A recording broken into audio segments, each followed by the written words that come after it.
இந்த டைம் நம்ம நாகமரையில் குழந்தைங்களோட மீன் பிடிக்கலாமா? ஹாய் நண்பா, இந்த சண்டேயில் நம்மளோட குட்டீஸுங்களோட எல்லோரும் நாகமரைக்கு தான் போகிறோம். போன டைம் போனப்போ 1 கிலோ மீனுக்கிட்ட சின்ன சின்ன மீனாக பிடிச்சோம்.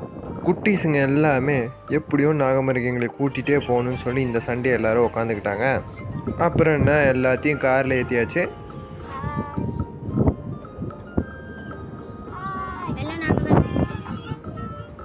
இங்கே பாருப்பா, ஸ்பெஷல் சிவா. என்னடா பாட்டு.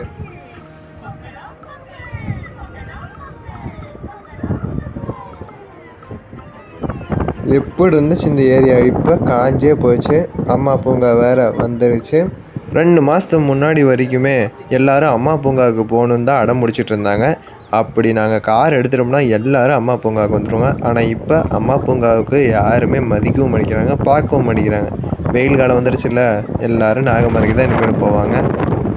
நாகமரைக்கு வந்திருக்கீங்க, ஏதோ ஒன்று காசு எடுத்துகிட்டு வந்துருக்கீங்களா செலவு பண்ணுறதுக்கு அப்படின்னு சொல்லி என்கிட்ட கேட்டாங்க குட்டீஸுங்களா. இல்லைப்பா அப்படின்னு. நீங்கள் எதோ ஒன்று கொண்டு வந்திருக்கீங்களான்னு கேட்டதுக்கு எல்லோரும் 50, 100ன்னு சொல்லி கலெக்ட் பண்ணி தந்தாங்க.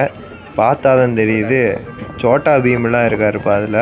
இதில் ஹைலைட்டு 100 ரூபா நோட்டில் சோட்டா பீமோட ஆள் சுக்கி இருக்காப்பா. இந்த காசை வச்சு தான் இன்றைக்கி பார்ட்டி வைக்க போகிறாங்களாம். சொன்னோன்னு நான் எப்படியோ நான் பார்த்தேன். அவர் என்னையே பார்க்குறாரு. இந்த பணத்துக்கு சொந்தக்காரர் இங்கே தான் இருக்காரு.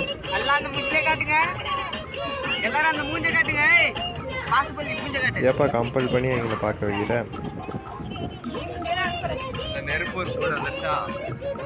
ஆமாம் நண்பா, நெருப்பூர் வந்தாச்சு. அடுத்தது நாகமரைக்கு தான் போகிறோம். இதுதான் நெருப்பூரோட என்ட்ரன்ஸ். நம்ம ஏரியாவோட வெயில் காலம் ஆரம்பிச்சனால எல்லாம் காஞ்சிடுச்சு. எப்போ ஜியோண்ணா, இந்த பணத்துக்கு சொந்தக்காரரு கொஞ்சம் பின்னாடி வாங்க.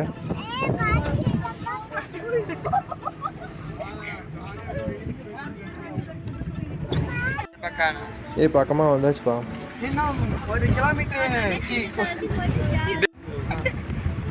1 கிலோமீட்டர்ல நாகமரம் வரப்போகுது மக்களே. இன்னும் கொஞ்சம் முன்னாடியே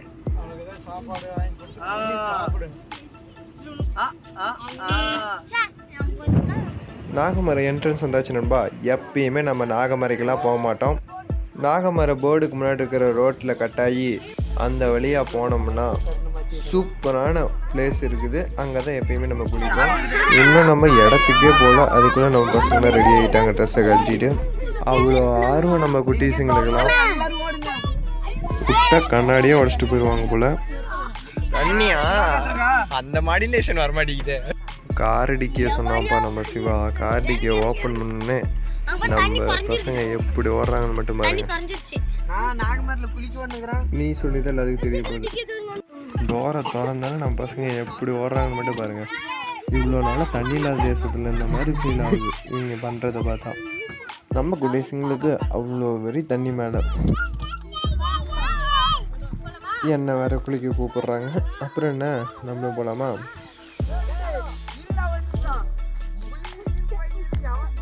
எல்லாரும் காலத்தில் இறங்கிட்டாங்க குளிக்கிறதுக்காக.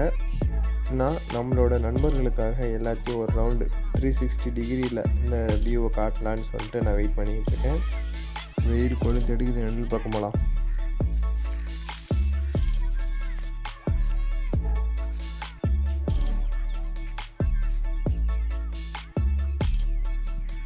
கடலக்காய் ஏதோ ஒன்று இருக்குமான்னு பார்க்க வந்தேன். 2 செடி மட்டும் பிடிங்கிட்டு நம்மளை வேறு கூப்பிட்டுக்கிட்டே இருக்காங்க. அதனால் நான் எங்கள் கூட போய் குளிச்சுட்டு வந்துடலான்னு சொல்லிட்டு களத்தில் இறங்கிட்டு நானும். அப்புறம் ஒன்றுமே ஒரு மீன் கூட பிடிக்கல, என்னன்னு தெரில. போய் பார்க்கலாமா? வெயில் வேறு மண்டையை புழுகுது நண்பா. ஆனால் தண்ணி பக்கத்தில் வந்து அப்படியே ஜில்லுன்னு காற்று வருது. இதுக்கு மேலே நான் தண்ணியில் இறங்கலாம் டென்ஷன் ஆயிடுவாங்க. முன்னையோட இந்த டைம் சூப்பராகவே மீன் பிடிச்சிட்டோம் நண்பா. ஒரு 8 மீனுக்கிட்ட நம்ம பிடிச்சிட்டோம். குளிச்சுட்டு எல்லோரும் கிளம்பியாச்சு நண்பா. திருப்பியும் வீட்டுக்கு. பின்னாடி வேறு டிக்கியில் என்னமோ சவுண்டு. என்னடா பார்த்தா ட்ரெஸ்ஸு மாற்றிட்டு இருக்கான். பேண்ட்டு போகிறதுக்கு இவ்வளோ நேரமாடா. அப்புறம் நம்ம பிடிச்சிட்டு வந்த மீனை ஒரு வெள்ளை கவரில் போட்டு வந்து எவ்வளோ கேஜி வருதுன்னு சொல்லி பார்த்தோம். இது கவர்மெண்ட்டோட மீன் விற்கிற இடம். அதனால் நம்ம பிடிச்சிட்டு வந்த மீனை எடை போட்டு இங்கேயே க்ளீன் பண்ணி தர சொல்லி நாங்கள் கேட்டிருந்தோம். 890 கிராம் நண்பா. நாங்கள் பிடித்த மீனிலே இது கலராக இருந்துச்சு. அப்புறம் அவங்கள்ட்ட இன்னும் 2 மீன் எதுவும் இருக்கான்னு சொல்லி கேட்டிருந்தோம். இல்லைன்னா வேறு ஏதோ ஒரு வகையான மீன்கள்லாம் இருக்கான்னு பார்த்தோம். கரெக்டாக நாங்கள் வரதுக்கு முன்னாடி தான் ஜிலேபி ஒரு 3 கிலோ வேற இங்கே வாங்கிட்டாங்க. ஃப்ரெஷ்ஷாக வந்தது, உயிரோடு தான் இருக்குது எல்லாமே. அந்த அண்ணங்கிட்ட நாங்கள் பிடிச்சிட்டு வந்த மீனை க்ளீன் பண்ணி தாங்கன்னா எல்லாம் சின்ன சின்னதாக டக்குன்னு வேலை முடிஞ்சிடும் அப்படின்னு சொல்லி கேட்டோம். இதான் நம்மளது க்ளீன் ஆகிட்டுருக்கு. உடனே எங்களை எல்லாத்தையும் பார்த்துட்டு அந்த மீனுங்களையும் பார்த்துட்டு க்ளீன் பண்ண ஆரம்பிச்சிட்டாரு நண்பா. இவங்க 2 பேரும் அந்த தாத்தா எப்படி பார்க்குறாங்க பாருங்கள். அவ்வளோ ஆர்வம் நண்பா 2 பேர்த்துக்கும். தாத்தா வேறு லெவலில் ஸ்பீடாக க்ளீன் பண்ண ஆரம்பிச்சிட்டாரு. ஆனால் கண்டுபிடிச்சிட்டாருப்பா அவர் நாங்கள் பிடிச்சிட்டு வந்த மீனுன்னு சொல்லி. ஏன்னா எல்லாம் வேறு வேறு வகையாக இருந்துச்சு. அதனால தான் ஒரே ரகமாக ஒரே சைஸாக மீனை பிடிச்சிட்டு வந்திருந்தோம்னா தாத்தாவுக்கு சந்தேகம் வந்திருக்காது.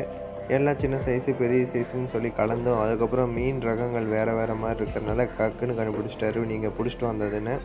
தாத்தாவுக்கு வேலை வந்துச்சுன்னு சொல்லி கிளம்பிட்டாரு. இன்னொரு போதை ஆசாமி வந்து உக்காந்தாரு. மீனை பிடிச்சி தடுமாறுறாருப்பா க்ளீன் பண்ணவே.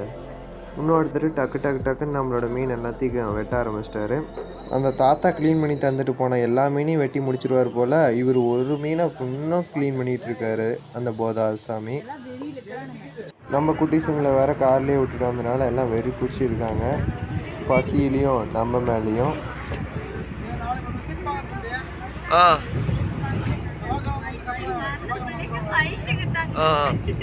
அதனால் மீனை க்ளீன் பண்ணோன்னே வேறு எங்கேயும் நிற்காம சார்ன்னு நம்ம ஏரியாவுக்கு கிளம்பி வந்துட்டோம். செவ்வாய்க்கிழமை ஒரு சிறப்பான பிளான் இருக்குதுன்னு சொல்லியிருக்காரு ஏபியானா. பார்க்கலாமா?